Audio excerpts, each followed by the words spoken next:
Well, hello and welcome to a ChiroSecure special event. I'm today's host, Dr. Alan Weinstein, and we have some great information for you. You'll notice in the background the countdown timer to ICD10's October 1st transition deadline. You'll see there are 16 weeks, 2 days, 10 hours, 54 minutes, and 16 seconds.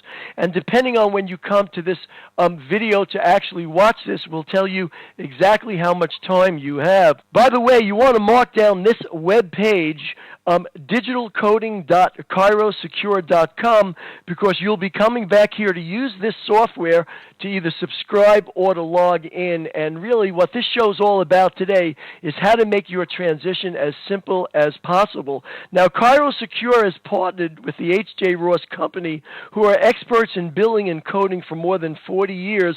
Today we have with us Sam Collins. Sam is a nationally recognized expert on insurance. For the past 17 years, he has created and taught continuing education seminars throughout the U.S. and speaks regularly at chiropractic colleges on coding, billing, and documentation. He also authors the column Ask the Billing Expert in Dynamic Chiropractic, has been an active member of the Optimum Health Physical Health Reimbursement Committee for 10 years. He basically is lobbying all the time on behalf of the profession and is on the Stakeholders Committee for World Health Organization ICD10 Traditional Medicine Coding. So today what Sam's going to do is help us take a look at your favorite common codes mapped from ICD-9 to ICD-10, using the ICD-10 to your advantage, common neuromusculoskeletal codes that are not part of ICD-9, and tips for navigating the transition. What you need to do today to be better prepared. So with all that said, Sam, take it away. All right, great. Thank you, Dr. Weinstein. It's my pleasure to be here. And in fact, I come from a chiropractic family. My father being a chiropractor and myself, chiropractic is near and dear to our heart. As a consequence, of course, we are making this transition from ICD-9 to 10.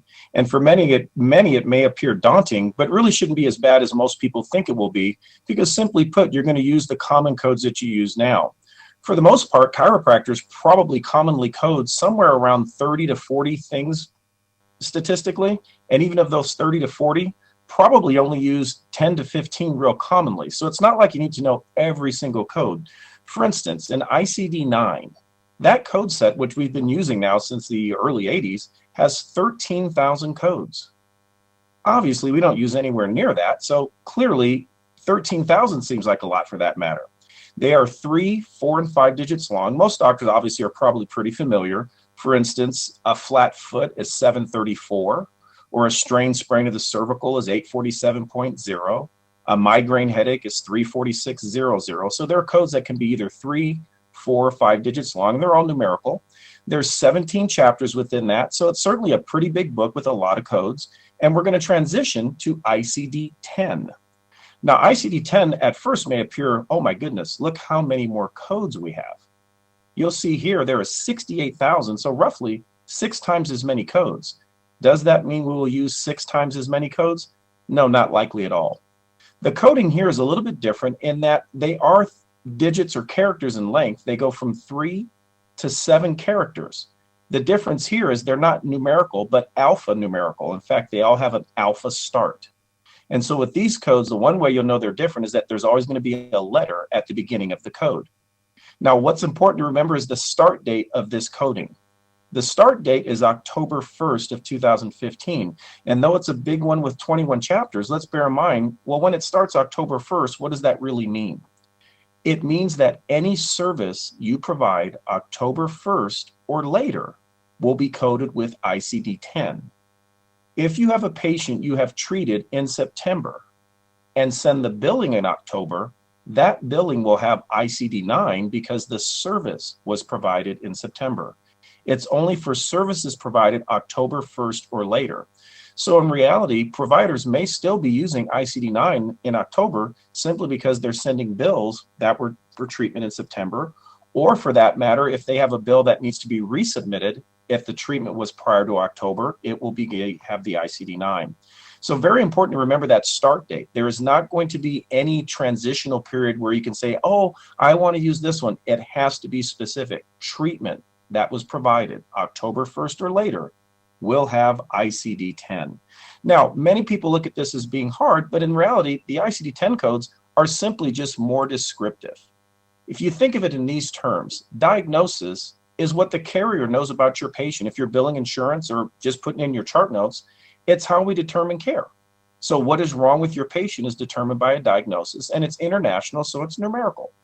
For instance, if you have a very uncomplicated diagnosis, it would equal less care.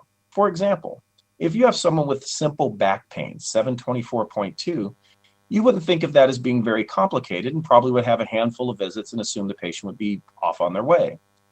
Codes of a greater severity have an increased necessity of services. For instance, instead of calling it back pain, what if we indicated that this patient had disc degeneration in the lumbar spine? Clearly, that code, showing much more specificity and severity, would likely increase the need for care and obviously allow many more services. What we want to make sure we're doing is giving a diagnosis that best describes what's going on with the patient. Clearly, I could say that the human race are made up of carbon atoms, but that would be very basic. We'd want to be much more specific. Well, what is it made up of? Is it a male or is it a female? Is it got black hair or blonde hair? The idea is give as best a description as you can with your codes. For example, on the left side here, you'll see some simple and subjective type coding, which are often called our pain codes or symptom codes. The first one is subluxation, 739.1. It's not that subluxation is not a significant problem, but it's not one that would constitute a high level of care. For instance, even Medicare, in the absence of a secondary diagnosis, for the most part, won't pay you for any visits if you only have subluxation. But bear in mind, even with most, you can assume a handful of visits. The same would apply with the second code on the left side, 723.1, cervicalgia. Now, of course, cervicalgia just is a fancy sounding term for my neck hurts. So it's not really giving any specificity, so therefore that also would not necessarily equal a lot of care, as would a simple code for headache, 784.0. Nothing wrong with those codes, they are accurate, but are they the most descriptive? Hence, on the right side, you'll see here a more descriptive and or objective type, one that is not just based on a symptom. 722.4 is cervical disc degeneration. If you have a patient with cervical disc degeneration, that clearly is going to be a much more chronic, significant problem requiring much more care than 723.1. In other words, what you want to try to do with diagnosis is give the best description of why they're in pain. For instance, instead of saying something simple as cervicalgia, tell me what's causing the cervicalgia, 722.4. Or the second one, spinal enthesopathy, which is essentially a tendonitis of the spine. That code, 720.1, via Medicare, who is one of the most difficult and probably the most stringent when it comes to medical necessity, generally will allow somewhere between 4 and 8 weeks of care for that enthesopathy. Or take a notice at this headache code, 339.12, chronic tension type headache. Obviously, headache is a code, but it's better to have something, if it is chronic and it's tension type, to have that level of coding because it's obviously going to give a more significant and show the need for potentially an extended care. You'll see here I have some pictures. On the left side, it's a Monet, and the right side is a Rembrandt. Now, while a Monet is a very beautiful painting, if you get close to it, you'll notice it's just a bunch of paint splotches, or appears to be. As you step back, you can see the beauty of it. So it means it's a little vague, whereas a Rembrandt is a portrait. So you want to think along the lines of, when you're given a diagnosis, be more Rembrandt than Monet when possible. In fact, that's really what ICD-10 does. Now, all of us are used to the cheat sheets. All chiropractors have them. When I went to Cleveland Chiropractic College, we had a cheat sheet for the clinic, and I'm sure most of you did in your clinic, or the clinic at school is not just your office. So these cheat sheets are common, but bear in mind the cheat sheet, for the most part, is fine. This is what the AMA indicates for insurance claims.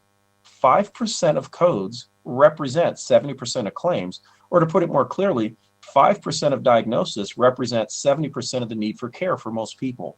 Obviously, there's a lot of diseases and a lot of things a person can have, but for the most part, there are very common things that people have. So here's an example of a cheat sheet. This is a common code sheet. This is one that we put out at HJ Ross, one that we put out at our seminars. And you'll see on the left side, you'll see codes that are common for cervical spine. They're listed in numerical order. Things like cervical rib syndrome, cervical root lesion. Notice 720.1, the third one, spinal enthesopathy, cervical spondylosis or spondylosis with myelopathy, degeneration of a disc. This is all a pretty good list, and obviously based on severity would give you more care. For instance, if we were to use something like spinal enthesopathy is certainly going to give more care than would be simple cervicalgia. And so we always want to give the best and most descriptive code. Lists like these are perfectly fine, and I think every chiropractor is probably used to them. I will say to you, you will likely use a list very similar to this with ICD-10. It's just going to be a little bit more of a volume because ICD-10 makes all diagnosis more of a Rembrandt because they're a little bit more specific. To continue looking at this one, because it is a big page, you'll notice here for thoracic spine, it has the common codes: outlet syndrome, root lesions, spondylosis, Schmorl's nodes, myalgia, and so forth. Even on the right side in the very third column, notice the subluxation codes. The 739 series, the one that Medicare requires, 739.0 through 739.5 are the common ones, of course, for Medicare, and those are the ones for subluxation. Notice the ones just below, though those are kind of like a subluxation, it's more ill-defined dislocation, and notice it has an 800 series because those indicate that there's some level of trauma. So here's going to be the deal. You have a list now that has your common codes.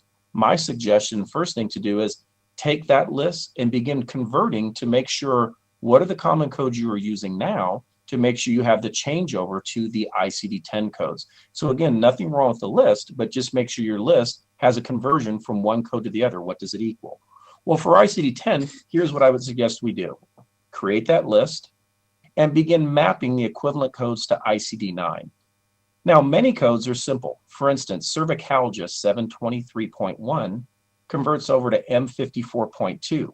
That's not hard. It's one code to one code. But some codes can be much as one that goes to 10. For instance, the code spinal enthesopathy 720.1 that I showed earlier, that code in ICD-10 has 10 versions. Now that may seem hard, but the reality is 720.1 says spinal enthesopathy, meaning anywhere in the spine. Spinal enthesopathy in ICD-10 identifies it, is it in the occipital atlantoaxial, cervical, cervical thoracic, thoracolumbar, and it just goes all the way down the spine. So you can see it's not hard, it's just more specific. Also bear in mind, there's going to be some codes that do not have a clear mapping because it doesn't exist. One of the common examples, I'm sure many of you have seen, a patient with fibromyalgia. You commonly use a code 729.1, which you'll say is fibromyalgia, but technically it's myalgia. ICD-10 has a separate code, M79.7, for fibromyalgia. Don't worry, I'll give you a chance to see all those codes as they come up. Here's some examples. In ICD-9, we have a code for headache, 784.0.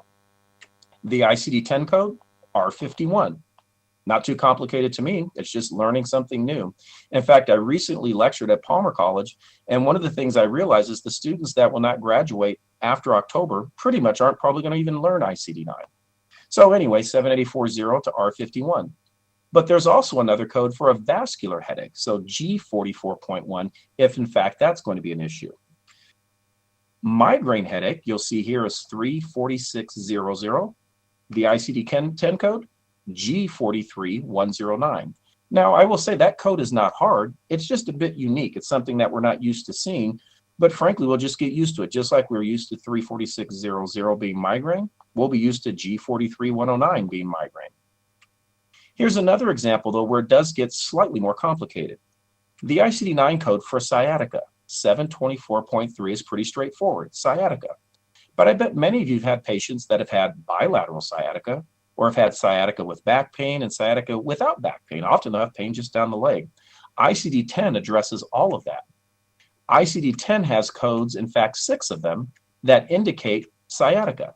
The first one, M54.40, lumbago with sciatica unspecified site, means that they're talking about low back pain with sciatica, and also low back pain with sciatica on the right side, or low back pain with sciatica on the left side.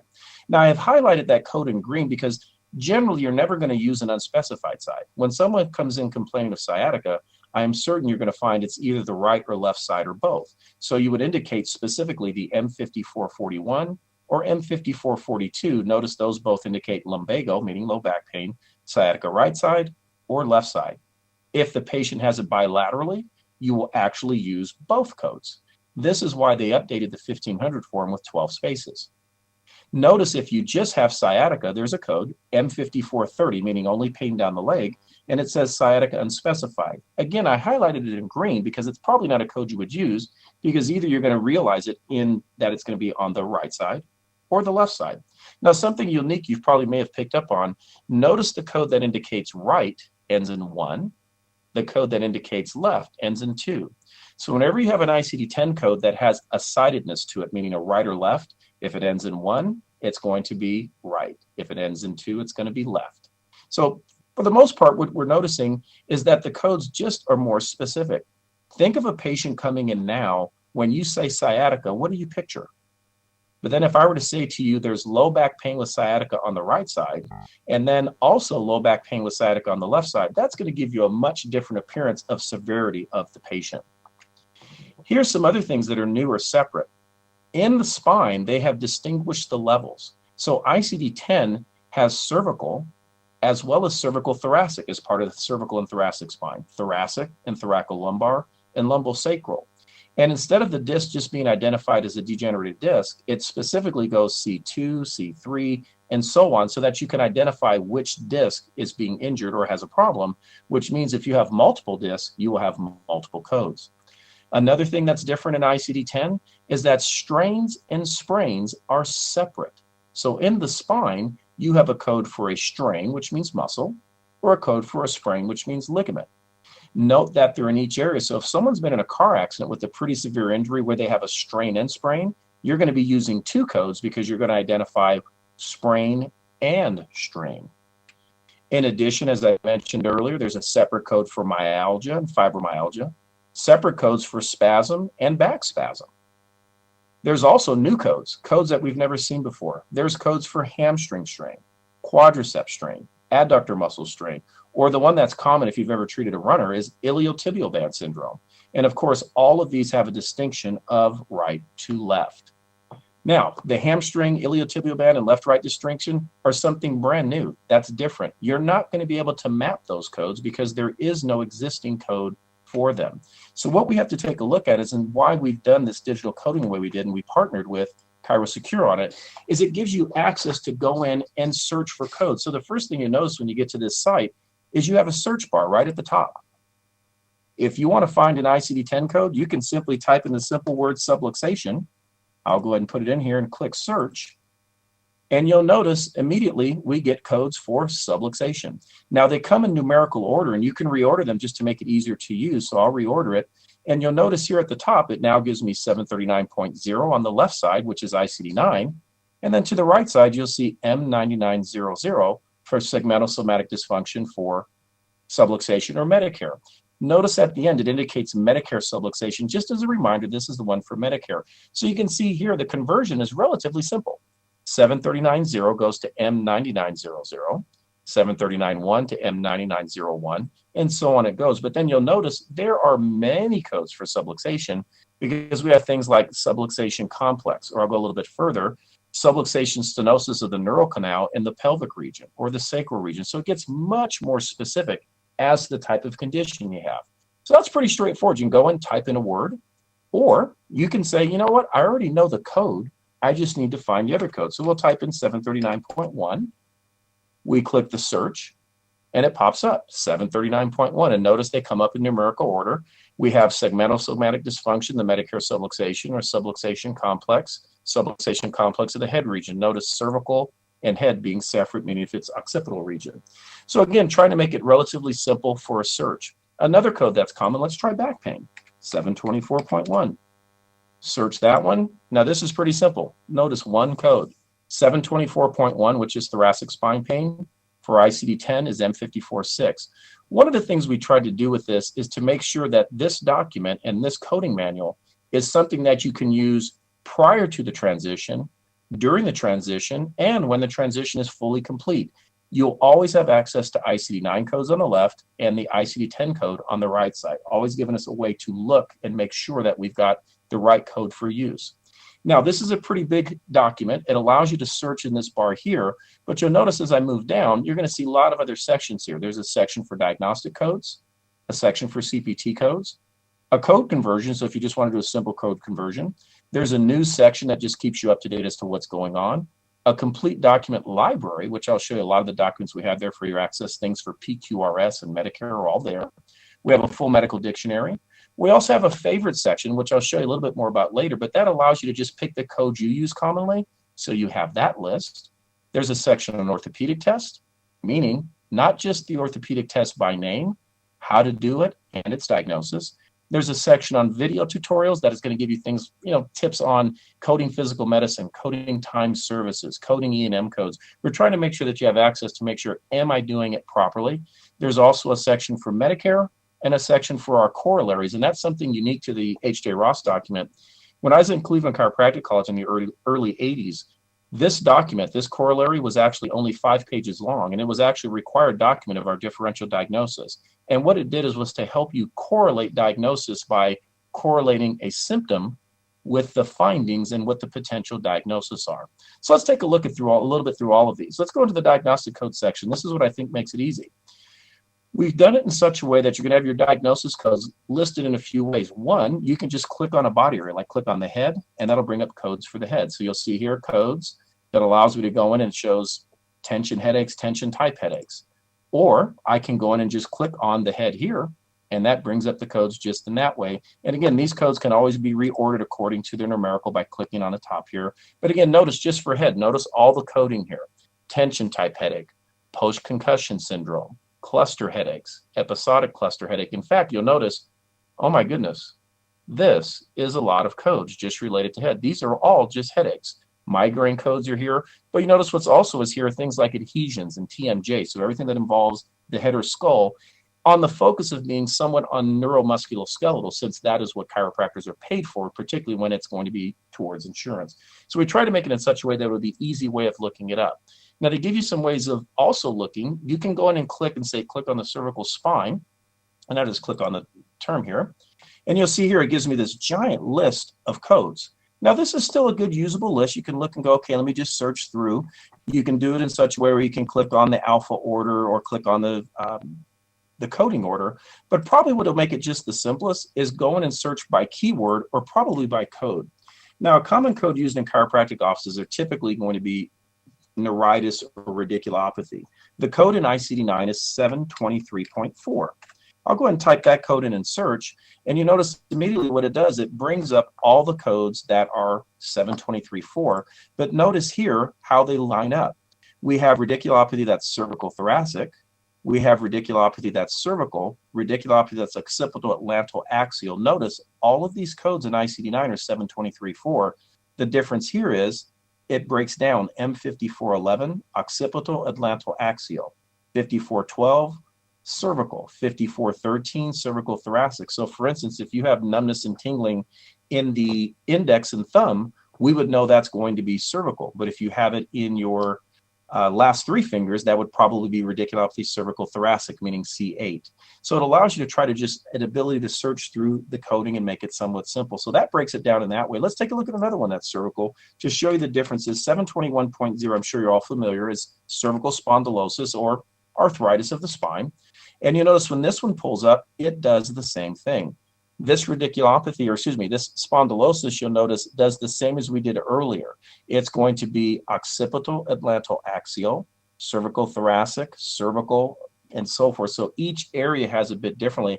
Now here's something interesting. They have some other codes. So you have to determine, is it osteoarthritis or is it going to be something more significant with radiculopathy or without radiculopathy? Therein lies the difference of ICD-10. ICD-10 allows you to just simply be more specific. Here's one that's pretty specific that I kind of alluded to earlier. 722.4. That's the code for cervical disc degeneration. Now think for a moment, when I say to you cervical disc degeneration, picture in your head what you see. Now let's do it when we do ICD-10. I'll submit this code, and notice immediately what this brings up is a much different listing of codes. We have cervical disc degeneration of an unspecified area, which doesn't make sense to me because either it's a disc or not. But notice at the bottom here, M5031, cervical disc degeneration, high cervical, which means C23, C34. M5032, cervical disc degeneration, mid-cervical region, C45, C56, or C67. And then there's disc degeneration, cervical thoracic, C7 and T1. The idea being that it just simply allows more specificity. So is it hard? I don't think so. It's just more specific. So if you have disc degeneration only at C2, it's M5031. But let's say you have degeneration at C2 and C4 and degeneration at C7, you would have M5031 and M5033. And if you think of it, when an insurance or any carrier gets that diagnosis and you have two regions, I clearly think that's going to show a little bit more in relation to the type of care the patient may receive, because clearly it's more severe than what we would ultimately picture. Now, another way of searching, just to kind of go back to it, let's go to the search. You can type in a simple word for headache. Now, when I type in headache, it's going to bring up all these codes for headache, which you can see, again, very, very numerous, which again, may be a bit too much. So then from there, you may want to just say, you know what, I need to be a little bit more specific. I want to type in migraine. So I type the word migraine. Now these just bring up the specific migraine codes that allows you to get more specific to, well, what type of headache do we have? Another one that's pretty common, obviously a chiropractor can treat something beyond the spine. Maybe they have carpal tunnel syndrome. I type in the code 354.0, that's carpal tunnel. Notice, brings up the carpal tunnel syndrome. Notice 354.0, when it's G5601, carpal tunnel right side. G5602, carpal tunnel left side. Now, of course, I've typed in a lot of codes, but what if you say, well, I don't know all these diagnoses? Type in the word carpal. Now it's going to bring up every one that has carpal, but you're going to see here, the first ones that come up are going to be carpal tunnel syndrome, because of course there could be other issues. How about another one? Let's say a patient comes in, and obviously we're all familiar with lateral epicondylitis. Lateral epicondylitis, the code is 72632, commonly called tennis elbow. To be real simple, type in the word tennis. It's going to bring up your code, lateral epicondylitis, left elbow or right elbow. Notice here M7712, M7711, and parenthetically it puts as tennis elbow. Or if you're not sure, you can just type in the word epicondylitis. Make sure I spell it right. And now it's going to bring up all the codes. And notice here we have medial epicondylitis, but it's also often termed as golfer's elbow. So again, we're trying to give you a way of having an ability to search. What we want to make sure is that to map the code, all you have to simply do is search for it, because the mapping's already done for you. It's right here. For instance, you might see a lot of services that they say, oh, we have a free service. Try it and you'll get what you pay for. When you map to them, they're going to give you one code, and it's going to be the unspecified code, which means not specific. We have to know, is it right or left? Well, let's give you something else. I typed in earlier and I mentioned the code for myalgia or fibromyalgia. Well, the code we commonly use is 729.1. I'll type in that code 729.1, and you'll notice it brings up all these particular codes where you can have it. Now let me get them just in some numerical order here, and you'll notice it starts with myositis and so forth. So again, this gets to be a little bit big, so instead of just putting the code, I might want to type in the word myalgia. And that brings me directly to codes that have myalgia. Now notice the two codes here that are specific. 729.1 to M79.1 is myalgia, the one we're all familiar with, myofascial pain syndrome. But notice it says here excludes fibromyalgia, and that's because there is a code for fibromyalgia. Now, what's the difference? Well, here's a way of finding out the difference. Say, well, how would I determine it to be fibromyalgia and myalgia? Well, what you could do is there's a dictionary in this. Go right here to your dictionary, and you can type in myalgia. Now that's going to be a pretty simple definition. Let me make sure I spelled it properly. I come up with myalgia. Oh, I spelled it wrong. My apologies. There we go. And now that's going to give me pain in one or more muscles. Well, that's pretty straightforward. There's muscle pain. But now let's type in fibromyalgia. And let's notice what this one tells us. Fibromyalgia is a chronic disorder characterized by widespread pain, tenderness, and stiffness of muscles and associated connective structures that is typically accompanied by fatigue, headache, and sleep disturbances. So not only can you look up a code, you can also look up a definition to make sure, do I have the right types of things that allow me to code this? So within our system here, not only is there a way of converting all these codes, there is a medical dictionary here for your use. Here's another common code. I bet many of you have had patients with spasm. Type in the word spasm, and we bring up several codes for spasm here. So now we have just plain spasm, which we're all used to, 728.85, spasm of muscle. But the one I'm most excited about, particularly for chiropractors who do a lot of body work, notice the code here, M62.830, muscle spasm of the back. Ah, very specific then of the back or spine, which means that's the reason you're doing your myofascial or trigger point work. But notice also you have a code just for a cramp or a spasm, or if it's something other than the back or other than the calf muscle, if you will, then it would be other muscle spasms. So codes for spasm as well. Now here's where things get a little bit different, and I'll give you a code or look up a code here for you, iliotibial band syndrome. If you've treated a runner, I'm pretty sure you've probably had someone complain of something like this. So notice I just type in the word iliotibial, and this is going to bring up iliotibial band syndrome. But notice, as you would expect, there's iliotibial band syndrome for the left side, iliotibial band syndrome for the left side. What we try to do is to make sure you've got a code for it. Notice the code here is 726.5. Now that code itself is just a very generic code in ICD-9 for enthesopathy or tendonitis of the lower extremity. So take a quick look here at where this actually maps to. Notice how many codes there are, and you'll see here there's about 25 because it's just more specified. Is it bursitis to the hip, the left side or right side?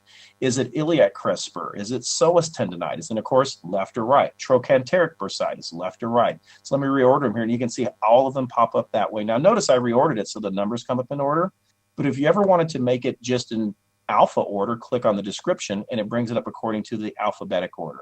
Again, any way you want to utilize it allows you to do so, but there are going to be codes for things that you've never seen. For instance, I can type in the word hamstring. And again, this is going to bring up codes specific to the hamstring that we've never had before. The generic code is 843.8, but now we're going to have strain of muscle or fascia, tendon or posterior muscle group, meaning the hamstring, something we've never had. So please be careful that when you do convert codes, there are going to be some codes that you've used generically to be a conglomerate. They're going to have a little bit more specificity. So I definitely recommend at times just to go here, click on the diagnosis codes, click on the lumbar spine, and simply just start going through all the codes and take your time to look through and say, ooh, that's something I wasn't aware that there was even a code for, because there's a lot of codes you're probably not as familiar with as you might think. So this is what we have here, a conversion, easy, diagnosis codes. There's also a section if you're saying, well, I want it to come up a little differently, look differently, if you want to convert from ICD-9 to 10. So you're going to notice here in this conversion, it says ICD-9 here on the left side. I can click on that and do ICD-10. So if I were to type in, let's say M54.6, which is going to be the code for thoracic spine pain, it's going to convert and tell me, oh, it's 724.1.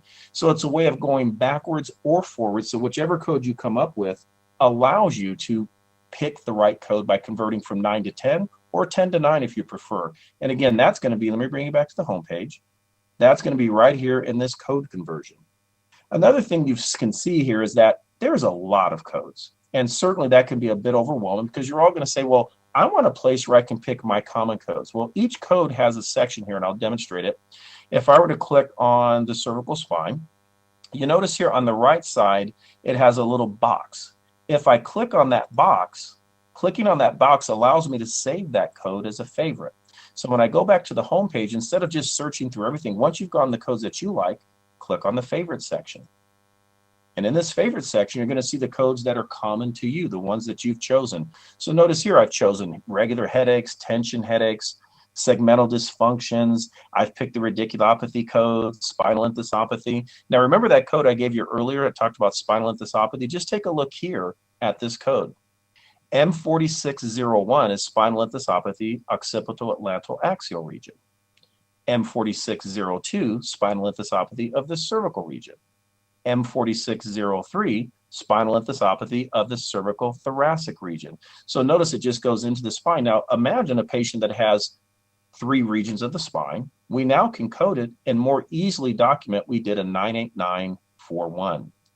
This brings me to something kind of interesting, and this is dealing with strains and sprains, as I mentioned. Look at the last 2 codes I've picked here. You'll see the first one, S134XXA. I know that may seem unusual, but that literally is the code for a sprain of the ligaments of the cervical spine, and it says initial encounter. That's what the A is here for. Now, the next code you'll notice says 8470, strain of muscles or fascia tendon at the neck level. Notice the difference. One is sprain, one is strain. 2 separately and completely different codes for sprain and strain. Now, one thing that's unique is actually sprains actually have more than just one code because there's 3 designations. Let me make sure we can see that. So I'm just going to go ahead and convert a code here, and I'll do 847.0. And this is going to bring up a series of codes, and you'll notice here the code I brought up earlier, S134XXA, sprain of ligaments of the cervical spine. But you'll notice the one below it, S134XXD. So what's the difference? Read along where you can see my cursor, and you'll see here it says sprain of ligaments, cervical spine, initial encounter. And you'll note after it, parenthetically, we put in active care. And the reason why is initial encounter can be a little deceiving. The initial encounter is the first visit, but it also includes any visit with active care. And it's very important to remember that, because if you were to use something other than the A code, insurances will not pay you because you're not actively treating the patient. And that does become confusing, because take a look here at this second one, S134XXD. That one says sprain of ligaments of cervical spine, subsequent encounter. Now, if you take it literally as it sits, you would think, well, XXA is the first visit, XXD is the second visit. In fact, that would be incorrect. And to make it hopefully even a little bit more clear, let me show you a couple of slides here. The initial encounter, or the A, the term is somewhat misleading because it refers to the period of time when the patient is receiving active treatment for the condition. Think of it, as a chiropractor, what are you doing? You are actively treating the patient. You're not just monitoring them and saying, hey, go away for a few weeks and come back, let's see how you're doing. You're actively treating. To make sure you're clear on this, notice I'm giving a source here that comes directly from the ICD-10 documentation how-to guide, page 341, chapter 19. In addition, just a quick note, Medicare will not allow any coding that is not an A for payment. So if you code a strain sprain without an A at the end for Medicare, they simply will not pay. As a consequence, this D equals subsequent encounter is the encounter after the active phase of care. So I much think of it like a medical doctor who sees a patient and decides, hey, I want to refer them out for some chiropractic care. He refers out to you. You treat them for a series of visits, send them back to the MD, and the MD goes, wow, they're doing great, I'm going to release you. That would be a subsequent encounter because he or she did not actively treat. They simply referred and did another evaluation. There is one more designation, though, and this one actually may come up for us. It's called sequelae. I'm sure a lot of you have had a patient that's been in a car accident or any type of trauma, that the trauma was over 6 months ago, but they still continue to have residual pain, stiffness, or some other sequelae as a result. Well, that's what this code is for. Currently in ICD-9, we have a code 905.7 that says after effects of a strain sprain. Now it's very specific. Complications or conditions that arise as a direct result of an injury or residual effects are sequelae. But the sequelae is never coded first. Notice the example here. The A diagnosis is M54.5, which is low back pain. And then the B diagnosis is S33.5XXS, because this is the code S335XXS for a sprain of the lumbar spine. So A is what we're going to mostly use related to active treatment, but if it's an old injury where the patient just has residual problems and the strain sprain is eventually resolved, we're going to code the strain sprain, if you will, second as sequelae, and the primary code being what the sequelae is. Is it pain? Is it stiffness? And so forth. So to be sure that we've got the right ways of dealing with it is why we've got all of these ways of you converting the code. Search for it by keyword. Go into it and click on a complete body area. What we want to make sure is you have all the right codes. Well, here's where we can make sure you definitely have a lot of codes to make sure you're in the right area. There's a Medicare guide section. So take a look at this. Click on the Medicare guides. And at the top part, it gives you some overviews of Medicare. What does Medicare pay for? How do we determine subluxation? So here it tells you subluxation, how to do it, whether it's by x-ray or, as I'm sure all of you are familiar, the so-called PART exam. Probably the most important part of this, though, is notice this map of the United States. Whatever state you click on is going to give you the diagnosis related to Medicare for your particular state. So I'll just pick Arizona. And when I pick Arizona, you're immediately going to note it's not just Arizona, it's Alaska, Arizona, California. So it's many states, but notice it tells us exactly what codes you can use. ICD-9 739.0.5 is for subluxation. And then it gives a list of secondary codes. Category 1, short-term treatment. It gives Category 2, moderate-term treatment, and even goes so far as Category 3 for long-term treatment. So this will give you a good idea of making sure When I pick a code, is that expectation short-term or long-term care? Certainly if you pick one from category 3, much more long-term care. Now what you could do, of course, go in here and type any one of these codes, completely convert it. Once these are released by Medicare, not only will we have the ICD-9 section here, there will also be the ICD-10. So let's pick another state. I'll give an example here, Texas. The reason I picked Texas is kind of interesting because in Texas, and it's not just Texas, it's Arkansas, Colorado, Delaware, it tells you specifically how many visits. If you have a category A diagnosis, it's 12, category B, 18, category C, 24, and then it gives you the categories. And again, you'll notice the ones that are short-term, symptoms. The ones that are more moderate term or severe, you're going to see those are more specific, strain sprains, myalgia. So an easy way of knowing what Medicare will allow. Well, here's something interesting. Every state can be different, and of course they group together, but let's take a look at Georgia. And it's not just Georgia, but I'll pick this because it's Georgia, but it also includes Alabama and Tennessee. Notice for Medicare, for them, they actually don't even require a secondary diagnosis. All they require is subluxation, and they'll allow up to 25 visits per year, hence so long as you can show it as medically necessary. Our goal here is to make sure you have the right codes for each situation, whether it's going to be Medicare or otherwise. How would you convert these? Well, 739.1, as you're well aware now, M9901 when Medicare transitions over. Now, some other areas here, let me go back to our homepage. Something unique and very unique to this one is our corollary. Now, the corollary is something that's actually how this started. The corollary is nothing more than the spine, obviously chiropractic, that's where we focus. So if you were to click on cervical spine, it gives you specific complaints, objective findings, and diagnosis indication. Now, I don't want to sound like this absolutely definitively diagnoses your patient, but allows you some access to start looking a little bit differently. Notice here, neck pain, no history of trauma. Well, that's going to be tenderness. Maybe it's just simple cervicalgia, or maybe it's subluxation. Maybe you want to call it myalgia. Maybe you want to call it muscle spasm. So it kind of gives you some direction to correlate based on the findings that you have. Does the same for each of the spine regions. We can go into lumbar spine, for instance. And in lumbar spine, we can look through and say, okay, well, we got some paraspinal muscles that are tender. We can actually do a keyword search here. And if we type in the word neuritis, that's going to bring up the codes that are specific to neuritis in the area. So notice radiculopathy and M5411. So again, a nice way of transitioning. Always notice whether you're in the corollary or any part of this, it constantly gives you both the ICD-9 and 10 so that you're always going to have that easy way of making sure, am I on the right code? Am I giving the most accurate code? Now, beyond just having diagnosis codes, obviously that's very important, and that's the transition that we're happening. We want to try to make this an access where you can get things that are commonly used in your office. That common thing, of course, is CPT codes, procedures or treatment. CPT codes, of course, describe what we do, and this gives a little tips on it, but more importantly, notice it goes to manipulation, gives you the specific code. Now, obviously, if you were to buy just a standard CPT manual, this is all you would get. It would say chiropractic manipulation, spinal, 1 or 2 regions. The read more here gives much more specifics on documentation, evaluation and management, and whether or not you do with or without therapy and what modifiers are required. So it does it along for manipulation. In addition, we have a section for evaluation and management codes. What constitutes a new patient, established patient? What's the definition of evaluation and management codes? And this actually goes to the complete guidelines, history, exam, counseling, and so forth. Further down, you'll see here, this is a pretty big document.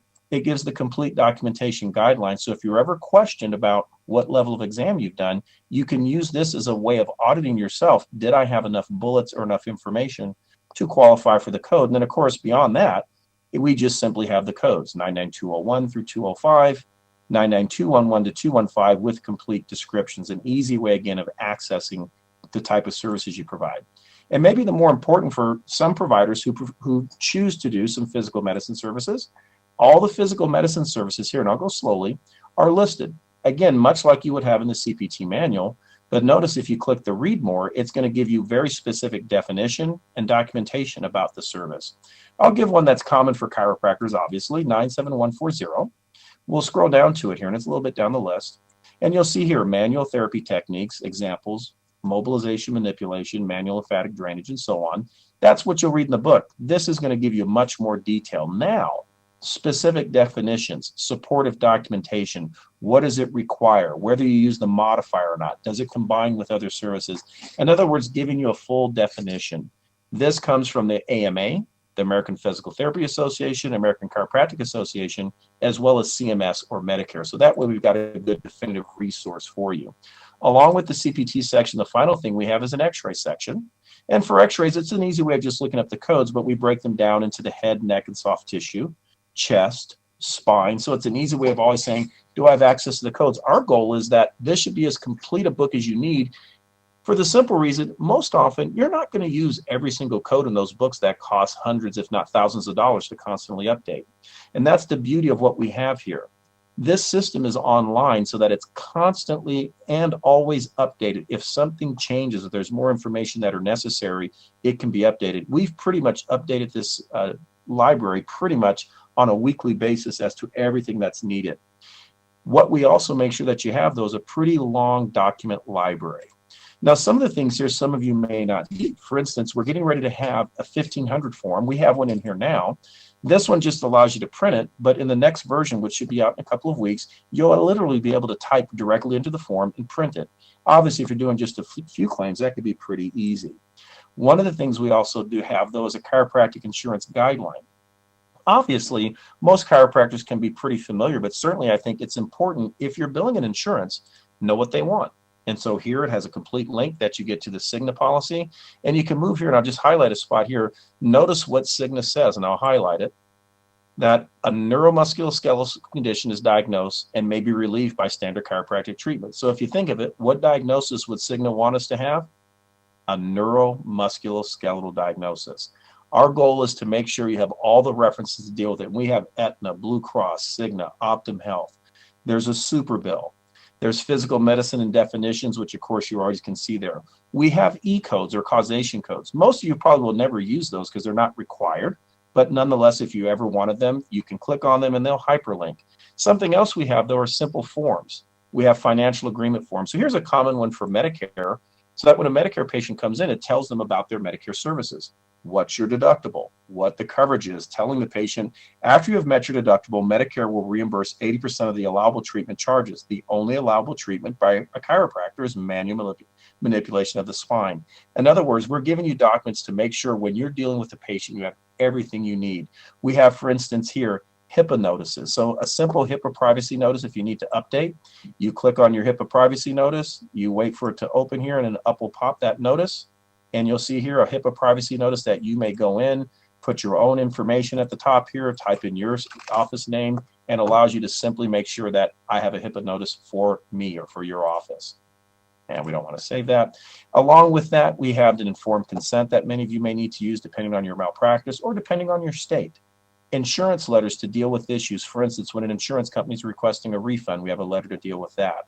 We have a section here for insurance verification forms, and of course all the Medicare stuff you're all familiar with. If you need a Medicare ABN, go to the document library. There's a copy, print it, you're ready to go.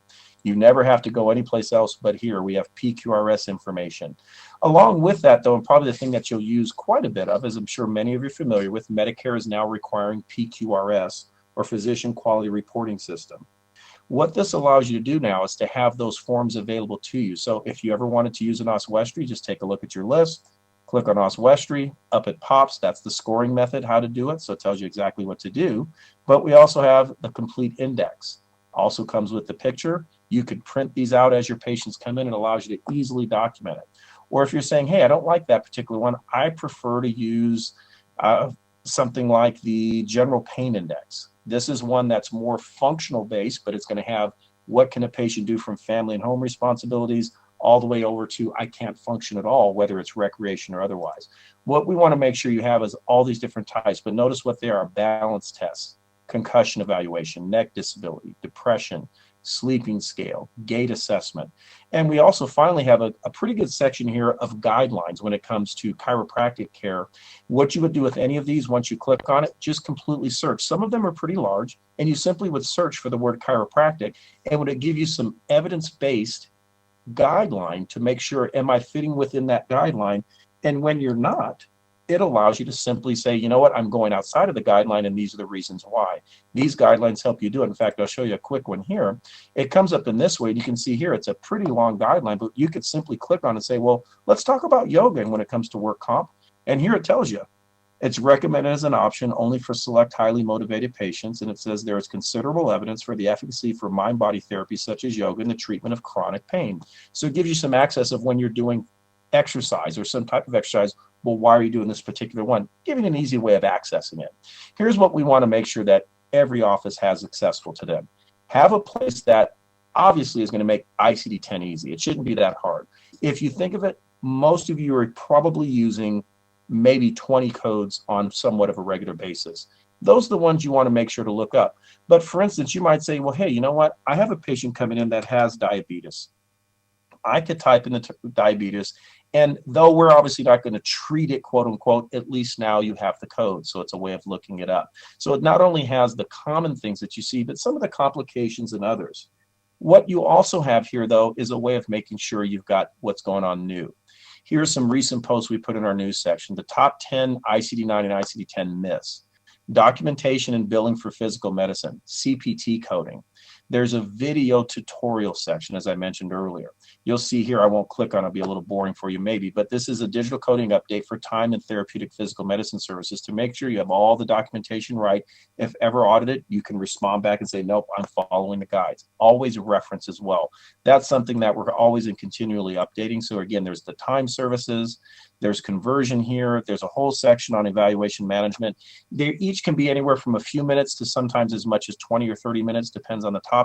But what we want to make sure is that an office staff and doctor always have access. Once you log in, it's yours. You don't have to change anything. You don't need a program. You can log in and get it from your tablet, from your desktop computer, from your phone. It's up to you how you want to use it. It's just a matter of we want to make it accessible to you. This is probably the simplest and easiest one that's out there. I would indicate to you to take some time to look at some other ones, and you'll find this one is going to be much simpler, more straightforward, because most of the ones you see out there are going to convert only to the code that says unspecified. And clearly, you know, if you put 724.3, which we now know is sciatica, and we know that there's all the other codes, if the only code you were given from them is M5440 lumbago sciatica unspecified side, that doesn't sound like the correct code. And that's what you're getting with most of the conversions out there, and hence why we've done this. And we're glad to have partnered with ChiroSecure to make sure as in that partnership, we're getting out to as many providers as possible, because what we want for you is a successful practice. We want to make sure that you're doing well, because if you're doing well, so are we. Dr. Allen, that's all I have for them today. This is, I think, hopefully one of the best documents that they can find, and at the cost, it cannot be beat. Well, Sam, that was really a wow. I want to know, does it also vacuum the office? It seems like it does everything else. It's truly amazing. So let me ask you this question. When people want to use this, they come to the ChiroSecure site, digitalcoding.chirosecure.com, and if they have purchased the software, they simply have to log in. If they haven't purchased the software, there is a link for them to go ahead and purchase the software? Yeah, there'll be a link. If you try to log in, it'll ask you, do you want to purchase? It'll take you to that. There is an option to do a full purchase for the year or a monthly subscription if you prefer. It's a little more expensive to do the monthly, but you just log straight in and you're off and running.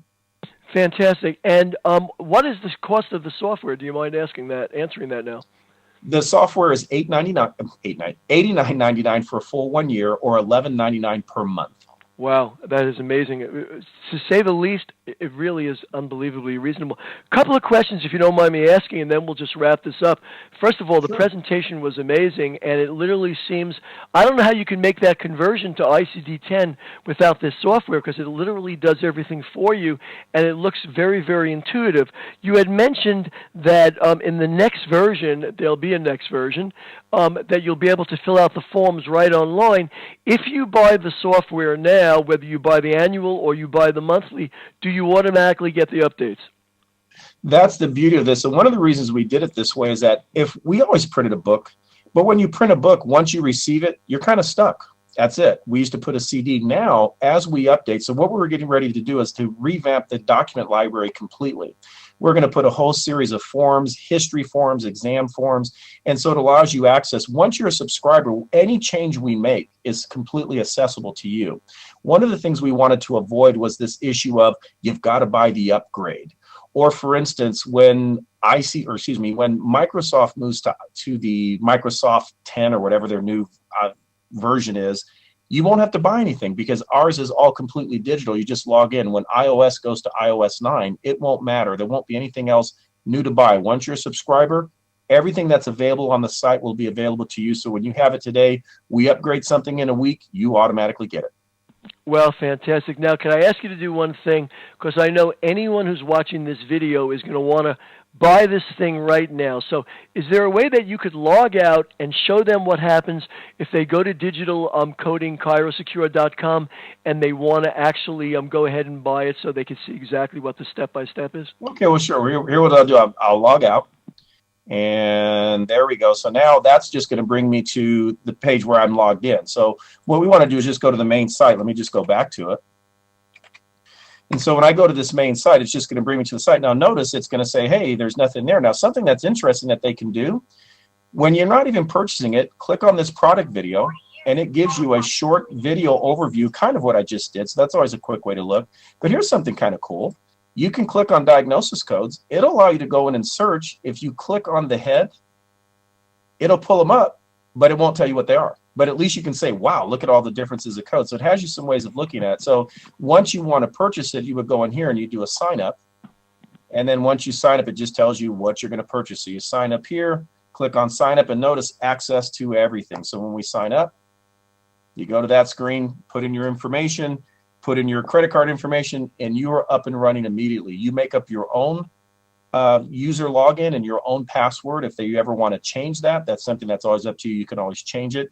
There's a section here that allows you all types of frequently asked questions. So it's as simple as that. $11.99 a month. In my opinion, Dr. Weinstein, it's a no-brainer in the sense that we commonly spend hundreds of dollars a year buying and updating books.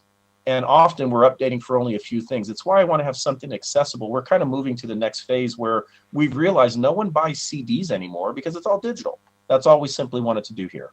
Yeah, really a no-brainer, and I can't imagine anyone not signing up. And the sign-up process, as you just showed, is very, very simple. Once they're signed up, they come to the digitalcoding.chirosecure.com, they log in, and they have full access to everything that you showed, correct? Yep, there's not anything they won't have access to. In fact, we've had a few doctors that have contacted us afterwards, and you're certainly welcome to, and say, hey, there's no code for such and such, and we've added codes accordingly. What we try not to do is just overwhelm you with all these nuanced codes, but things that are specific to chiropractic. This is a chiropractic publication. It's not intended for medical doctors. We made it for us and for our use, and so if there's something in there that someone says, oh, I wish this code, it's always something that can be added.